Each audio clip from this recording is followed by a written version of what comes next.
The approximate response times for Dialog? Like if you typed in a very complex query, how long would you have to wait? Minutes, days? What was the longest for you? Well, when? When are you talking about?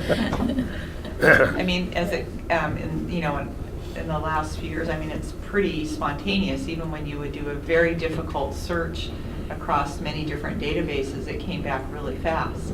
And what was great was then you could redo your, so if you saw the results you were getting were not really what you were after, you could tweak on the fly. That was the best thing, was that then you could really continue to refine that search. And if you wanted to, remember log off hold. Remember that command? You could log off hold for 10 minutes, kind of regroup your brain, and then get back on and pick up where you left off. The bathroom command. The what? The bathroom command. Sure. Right. Oh, I haven't heard that term for a long time. Dialog, I searched through 100 databases looking for a Bureau of Reclamation report published in 1965. It took me about 6 or 7 seconds to get the results. The one paper I wanted to find. But I will add that it depends on how you construct your search, and that we have, for example, some of the largest customers, like the USPTO, some of the big pharmaceutical firms. They construct. There was one search that when we were in the process of moving Dialog off the mainframe to the new platform, we had to test, well, what are the limits that we have to be able to accommodate?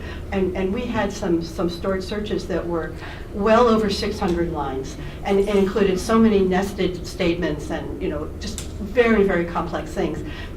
There was a guy in Switzerland, I can't remember his name now, but Dr. Somebody. It was like we were like, well, will it pass the Dr. Somebody test? Because he could do these extreme searches, and a search like that, especially in some of the earlier years, that could take a couple minutes, and so the system would just give you this little. I'm still working. It would jump a line and just tell you it was working, and you could get 20 or 30 of those before it was done. Still faster than Comcast TV. That's a great analogy. With the X and Xfinity, what? Hour times compared to the IBM 360 days. Oh. Well, there were fewer customers. So in '97, it took me longer to print out the citations for the 200 papers I found than to do the search.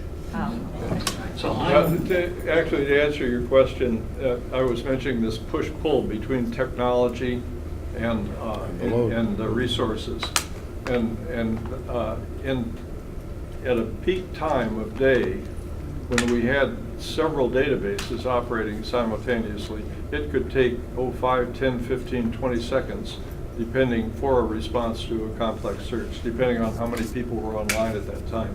We didn't have the number of people online that Google does these days. We'd have maybe 70 or 80, people online simultaneously. That made me think of something I forgot, that when I was when we first searching in Nevada, we used to wait till after 2 o'clock because we knew the East Coast had gone offline and the search would speed up. We forgot about that. And even in its beginning, even in its very beginning, day one, it was faster than searching the printed indexes. Oh, yeah. Yes, that's true.